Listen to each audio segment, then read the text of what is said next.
Just how reliable the evidence is. Arterial plaque is a metabolic problem. We're going to show you the data. Top 7 foods to reverse plaque. When you see evidence of foods that can decrease plaque by 22% and then realize that just a 1% reduction in plaque equals a 25% reduction in cardiovascular risk, you have to pay attention. From aged garlic extract to Iranian whortleberries, here is our list of the top 7 foods that will clean plaque from your arteries. As we review those top 7 foods that will clean plaque out of your arteries, you'll hear examples of small decreases that may not sound like very much, but they are. Even a 1% reduction in plaque has been associated with a 25% decrease in the risk of a heart attack or stroke. Jumping right in, we have number 7, aged garlic extract, and we're looking at a specific study. This trial involved 72 participants who underwent CT angiogram to determine changes in the type and amount of arterial plaque in their hearts. Matt Butoff's study team looked at adults aged 40 to 75 who had at least 2 criteria for prediabetes, at that point called metabolic syndrome. Examples include fasting blood sugar over 110, triglycerides over 150, significant abdominal obesity, high blood pressure. Now, one group was administered 2,400 milligrams of aged garlic extract every day, while the other group received a placebo. The study was designed to last for 1 year, 52 weeks. They found a significant change in the average amount of what they called low attenuation plaque. It's like soft plaque. The artery plaque in participants receiving garlic was reduced by 1.5%. The placebo group gained 0.2% of that low attenuation plaque for a total difference of 1.7%. Again, remember, if this sounds like a small difference in plaque, the tiny difference in plaque drives a huge difference in heart attack and stroke risk, more than 25% reduction in this case. The fact that this study involved a specific product could indicate that it was partially funded for commercial gains, and therefore is partially biased. But then again, the pharmaceutical industry has been doing this forever. And if you wait for the perfect study, you're going to be waiting forever. You'll never try anything. This study's not the only investigation of garlic. It is a powerful signal in the literature that something really is there. The researchers compared the effect of garlic extract to the effects of statins without the side effects. I personally have been very busy in my professional and personal life for the past 18 months. In the hubbub of moving and some of the other things, I dropped some of my routine supplements. Garlic extract was one of them. So I've reordered it, again, after reviewing this study. Kimchi, number 6. Now, for this food, we're looking at one particular study. The study compares the effects of freshly made kimchi, which is only 1 day old, versus kimchi that's been fermented and is 10 days old. So it's really looking at a critical question in the evidence about preventive medicine. Does the fermentation in fermented foods really help as much as many of us think? Kimchi is a mixture of ginger, garlic, cabbage, Korean red bean paste, fish sauce, salt, and sugar. You place all this in a jar to let it sit. This causes fermentation. Allegedly beneficial bacteria then begin growing in it. So this study design contributes to that critical question. Does the fermentation make a difference? Is it the fermentation? Now, this study involved 22 overweight individuals divided into 2 groups to test the effects of fresh and fermented kimchi. They followed a crossover design. This means each participant experienced both conditions. So all participants experienced eating 10-day-old kimchi and 1-day-old kimchi for 4 weeks each, in 2 separate phases. The experiment was split into 2 phases, each lasting 4 weeks, with a 2-week break-in between the time period when participants did not eat any kimchi at all. This 2-week break is known as a washout period. This washout period aims to ensure that the effects of the first phase don't influence the second phase. One group started by eating fermented kimchi for the first phase and then switched to the fresh kimchi for the second phase. The second group did exactly the opposite, and this increases the power of the study design. Now, dietitians planned the meals for the participants to maintain consistency throughout the study. Participants were instructed to eat 300 grams of kimchi every day, divided among their meals. So, what were the outcomes? Drum roll, please. Regarding notable outcomes, the researchers found, on average, during the study phase, where participants ate fermented kimchi, the fermentation clearly appeared to help. Body fat decreased by 2.2% in the fermented kimchi group compared to 1% in the fresh kimchi group. Now, these decreases are big. Body fat releases hormones that make it a core contributor to metabolic disease, and that causes risky plaque to form. Average fasting insulin. These levels went down by an average of 11% in the fresh kimchi group and an average of 26% in the fermented kimchi group. So again, another big difference. The effects on insulin were still pronounced when the participants were challenged with a 75-gram glucose challenge. At the 30-minute mark, when we expect insulin to rise because of blood glucose going up, the fresh kimchi group's insulin levels actually increased by an average of 4.8%. That's not what we want to see. While the fermented kimchi group's insulin levels decreased by an average of 4.6%. At the 120-minute mark, the 2-hour mark, after being challenged with glucose, the fresh kimchi group's insulin levels did not change after 4 weeks of eating it. But the fermented kimchi group's insulin levels decreased by approximately 16.6%. Now, these are dramatic differences.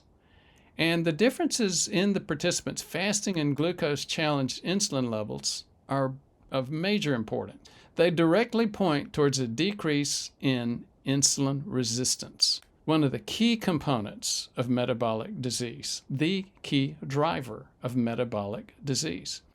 Additionally, the more insulin you have, the harder it is for you to burn fat away, and the more likely plaque is to build up in your arteries. Triglycerides are important because higher levels of triglycerides lead to smaller, denser LDL particles. They're much easier to oxidize and therefore get stuck on your arterial wall and form plaque. Triglycerides decreased in both groups, likely because dietitians assigned diets in the study to eliminate noise in the results, and those diets were likely a bit healthier. However, triglycerides decreased by 40% from 118 to 71 in the fermented kimchi group, while they decreased by 28% from 116 to 83 in the fresh kimchi group. Now, let's step back and just let me talk about my notes, my focus on this study. This is some of the best evidence I've seen yet that any fermented food actually improves metabolic disease. Again, many of us have suspected it, but proof has just been very slow in coming. Despite how well designed this study was, though, there were only 22 subjects. When you only have 22 participants, you must consider genetic variability. But considering this study's design and powerful results, I'm going to add kimchi to my diet. Kimchi isn't a replacement for my lifestyle changes, especially body composition, body fat versus muscle, metabolically active muscle. But kimchi doesn't have negative side effects. We just don't really see any. And there may have been none.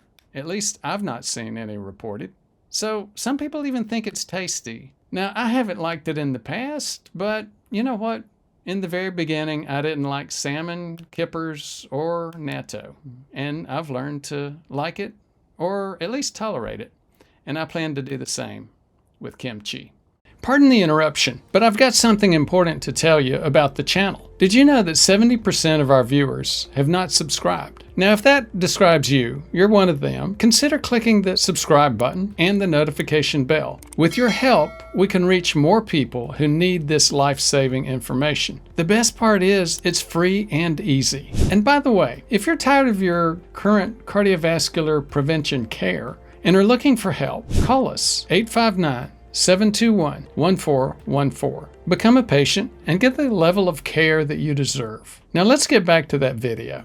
Number 5, nattokinase. We're focusing on another specific study here, one that was done in China on something called nattokinase. It's a special chemical extracted from natto, a fermented soybean dish often eaten in Asia. It's derived from bacteria fermenting in the soybean. This study included a much larger sample size, 1,062 participants.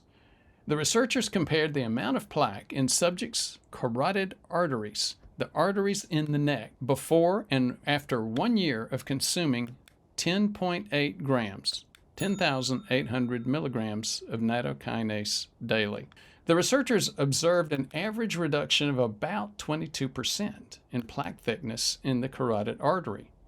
They also measured the before and after levels of other biomarkers like LDL, HDL, triglyceride, and total cholesterol, all of which also saw impressive reductions. On average, there were 15% fewer triglycerides, 16% greater HDL cholesterol, and 17% less LDL. This potent effect was somewhat polluted because there was no placebo group or randomization in this study. But let's examine the study further. 62 participants who only decided to take 3,600 milligrams of nattokinase per day showed a 4% reduction in plaque compared to the 22% in the group that took 10.8 grams. Now, this is very interesting. It's what the epidemiologists call a dose-response curve. Dose-response curves are potent indicators of a causal relationship or cause and effect relationship. In cases like this, where the dose-response curve is so pronounced, you might also wonder, is there a threshold effect?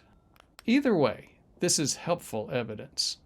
Now, unfortunately, the study also did not measure the types of plaque in the carotid artery, such as whether it was stable or calcified, or unstable, uncalcified. Since there was no randomization or control group, we must consider the possibility of what's called a healthy user bias in this research. This would mean that people who actively choose to take certain health supplements, in this case, nattokinase, the people that took those supplements, nattokinase, might also be the ones who live healthier lifestyles in general, therefore cleaning up their act, indicating that their lifestyles could have been the major factor. We have to consider other factors too, such as the number of steps subjects walked per day, the number of subjects who smoked, the amount of alcohol users drank, and actually they did look at this. And here's what they found. In groups of subjects who drank more alcohol, smoked, or walked less than 5,000 steps per day, the effect of the reduction of plaque was still just about as strong as that of the users who had healthier lifestyles. In other notes, the funding for this research was not clear. The nattokinase used in this trial was mentioned specifically coming from Sunjin Bioscience Company Limited in Shantou, China. So, like the aged garlic study, you could say you don't trust it due to potential funding sources. That can be an important issue. As we said, though, unfortunately, it's too familiar to ignore. And without interested parties, there would often be no research evidence to consider. The things with the least financial confusion are also the strongest, and that's lifestyle. We'll talk more about that later. In this study, for example, the results seemed so strong that maybe they appeared too good to be true, which is also something to watch out for. If nattokinase or nattokinase can have this type of effect on its own at the alleged dose of 10.8 grams, it would seem extremely important to have further follow-up research on this magical compound to verify if it does what it says it does. However, dramatic and yet potentially flawed, this study is not the only research signal about nattokinase. And there is another thing: the risk of eating natto or taking nattokinase. It appears to be non-existent. I used to use it in my coffee or smoothies in the morning. Then I got distracted again by personal changes in my life and forgot the garlic and the natto. I'm adding both of them back, again, based on the science reviews for this video. Now, number 4, fish and omega-3 fatty acids. Okay, it's time to jump into number 4, fish, specifically the beneficial omega-3 fatty acid kind of fish. We're talking tuna, herring, mackerel, and salmon, all of which have extremely high ratios of omega-3s to omega-6 fatty acids. You already know omega-3s were healthy, but did you know just how healthy they were? The study we're referencing here is one of the most potent forms of research, a meta-analysis. It's research that compiles all of the research done to date together, and using a lot of study logic and statistical work, it determines if there really is a beneficial effect, at least based on all the studies they could find that fit. Now, for this meta-analysis, researchers scoured medical journals from 1947 to 2015 for research on omega-3 fatty acids and their effects on people's risk of heart attack and stroke. They included 34 different studies. The researchers found that an increased intake of omega-3s of about a gram a day resulted in an approximate 9% decrease in any cardiovascular event, such as heart attack, angina, stroke, etc. They found that this risk reduction was even greater in people who are at risk, such as those with high triglycerides. And since then, there's been more and more focus on high triglycerides specific to omega-3s. This study really covered most of what was known about omega-3s up until the time that it was done, about 2015. Now there's a whole new debate about omega-3s. Big Pharma raised this debate. They did what Big Pharma often does. They took a supplement known to have benefits, they modified it, and were going for improving it and securing a patent. Then they sought FDA prescription protection. This was done with the original statins as well as many other medications. And now in the omega-3 space, the drug they created was called icosapent ethyl, or Vascepa. It's a modified version of the EPA, eicosapentaenoic acid, in fish oil. The pharmaceutical trials showed a very powerful effect, about a 25% reduction in deaths, with their modified version of fish oil. Still, they also gave participants 4 grams a day of their version. This is the most ever given in a fish oil trial, as all other research we found only gave up to about a gram per day. Now here's the debate. The debate is whether a weaker omega-3, DHA, competed with, replaced, and weakened the more powerful EPA. While I occasionally use the prescription source, sometimes in my patients, I often recommend and personally use the over-the-counter omega-3s.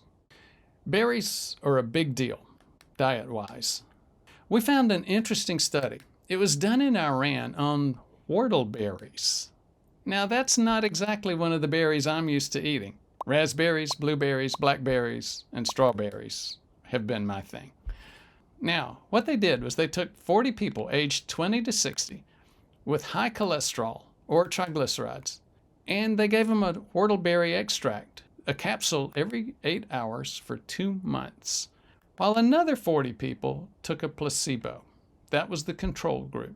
The results showed that the whortleberry lowered total cholesterol by about 28%, triglycerides by 20%, LDL by 26%, and most importantly, raised HDL cholesterol by a whopping 37.5% without side effects. Now, the whortleberry used in this study was, quote, collected from the lands of the Ardabil province of Iran in October, and a botanist authenticated its identity and also mysteriously said a voucher specimen of the plant, number 1023, was deposited in the Central Herbarium of the Research Institute of Medicinal Plants. Does that sound like a regional play for the whortleberry business? It does to me. The researchers suppose that the high anthocyanin content of the extract was partially responsible for the dramatic changes in lipid metabolism. However, they also said the specific bioactives mediating the anti-dyslipidemic, in other words, the ability to decrease blood fats. The effects of the plants belonging to the Vaccinium genus, or whortleberries, are not yet characterized. Let me translate that. They don't know what happened, but they think that it did happen. That's their assertion. Although in our research, the whortleberry extract appeared in the literature as showing the most effects of nearly all berries, blueberries, strawberries, elderberries, cranberries, etc., from another meta-analysis, a study of studies, it concludes, this review has presented a considerable amount of evidence to support the consumption of berries for cardioprotective effects on endothelial function, the lining of the artery wall, arterial stiffness, LDL cholesterol, oxidized LDL. Considering these findings, I do encourage berry consumption. So again, even though this one study may have had some regionalism effect, that whortleberry study, there's still a lot of research showing the beneficial effects of berries on various biomarkers of metabolic health. And it's impossible to fit it all into one video, especially one section of one video. Now, you might ask why we even discussed the whortleberry study. It's actually very interesting. It appeared to be the only berry that dramatically increased HDL, one of the strongest factors affecting the buildup of plaque. The results were, in fact, so impressive that they perhaps should be interpreted again with a degree of skepticism. Number 2, eggs. Eggs are number 2 on our list, which may surprise you given the conflicting advice about them, especially due to their cholesterol content. Now we're looking at an exciting study from northern Manhattan examining how eating eggs might affect the risk of stroke and heart disease. The researchers examined over 1,400 people, looking at their eating habits and using ultrasound scans to measure the thickness of their carotid arteries, CIMT again, the major blood vessels in the neck that supply blood to the brain, carotid intima media thickness test. They wanted to see if there was a link between how many eggs these people ate and the health of their carotid arteries, specifically the buildup of plaque. This can lead to severe problems like strokes, and it also reflects the condition of the arteries in the heart, therefore heart attacks. It turns out that the more eggs people ate, the less plaque buildup they had. In fact, the researchers found that eating just one more egg per week seemed to reduce the risk of plaque by 11%. Up to a specific limit, of course. Eggs are not going to make you invincible. The thing is, eggs don't cause rises in blood sugar levels, so they don't set your arteries on fire, like cereal. This leads to your artery wall being stickier and thus building up plaque, again with things like cereal, processed carbohydrates. The researchers also note that eggs led to an increase in HDL particle generation. The thought that eggs are bad for you is really an old thought. It's outdated advice. Now let's get to number 1. Cruciferous vegetables. We're diving into a study that focused on how different types of vegetables influence the thickness of the carotid arteries. Again, thickness of the carotid arteries, the arteries in your neck that supply blood to your brain. This study began in 1998 using a detailed food questionnaire to assess the participants' daily vegetable consumption. The veggies were grouped into categories like cruciferous. Think broccoli and cabbage for cruciferous. Allium. Onions, garlic that has allium in it. Yellow, orange, and red vegetables, leafy greens, and legumes. A few years later, in 2001, researchers used high-resolution ultrasound to measure the thickness of these participants' carotid arteries. Again, a version of CIMT. Here's what they found. Those consuming at least 3 servings of vegetables each day had between 4.6% and 5.0% thinner carotid artery walls compared to those eating less than 2 servings. Again, 5% may not sound like much, but remember, 1% thinner artery wall results in 25% decrease in risk. This reduction is significant. Thinner artery walls mean a lower risk of heart disease. Cruciferous vegetables were particularly effective. To the carnivores in the crowd, sorry to have to tell you that, and to the vegans, I get your drift on it. Every 10 grams per day increase in these veggies was linked to a 0.006 millimeter or 0.8% reduction in the average carotid artery thickness, and a 0.007 millimeter or 0.8% reduction in the maximum thickness. Cruciferous vegetables, including cabbage, Brussels sprouts, cauliflower, and broccoli, contributed the most toward this beneficial effect. The researchers, again, were not sure. They didn't understand why cruciferous vegetables had this effect. Besides various compounds such as polyphenols, polyphenols can scavenge radicals that oxidize LDL particles and cause them to infiltrate the artery wall. Or other compounds such as isothiocyanates. They can block oxidative stress. Other factors that could play a role could simply be the amount of fiber contained in the vegetables, causing participants to eat fewer calories, or to help push that food further down into the lower gut where the bacteria are eating the food, not the human. The calories are going to the bacteria. The effect could also help keep blood sugar levels low by slowing down digestion. The research for this article helped remind me to get back up to speed with a few things in my diets and supplements. I'm adding kimchi back to my diet. I always hated kimchi, but you know what? I think I'm going to have to learn how to like it. And I added kyolic garlic back to my supplements and natto back to my coffee. Now this brings up a topic. If you're thinking, wait a minute. The title says food, but there are a couple of supplements, like aged garlic and natto. These are actually foods, but supplement companies created convenient supplement preparations. You see the same thing with omega-3 oils, fiber, and other supplements and foods. Be careful to watch dosages in these situations. And another warning, remember that you cannot out-supplement lifestyle. Lifestyle trumps supplements, prescription medications, stents, surgery, everything. And among the lifestyle components, diet is key. In other words, you can't outrun a diet problem. You can't out-stent a diet problem, and you clearly cannot out-supplement a diet problem. You just can't. It's not just BMI or your weight. The presence of metabolically active muscle is as critical as the absence of metabolically active fat, especially as we age past 65.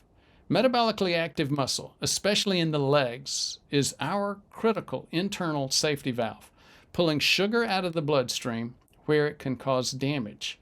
It can damage the delicate wall of the artery. Resistant insulin receptors. Let me repeat that. Muscle bypasses resistant insulin receptors. Resistance training is important for muscle mass and metabolism, as measured by muscle biopsies where they actually found higher levels of mitochondria in people that did resistance training. Now let's talk about HIIT, because they found even more mitochondria in people that did HIIT training, high intensity interval training. I know that can be uncomfortable. I have more people skip the HIIT than any other type of exercise. But it's an even more powerful stimulant of muscle mitochondria.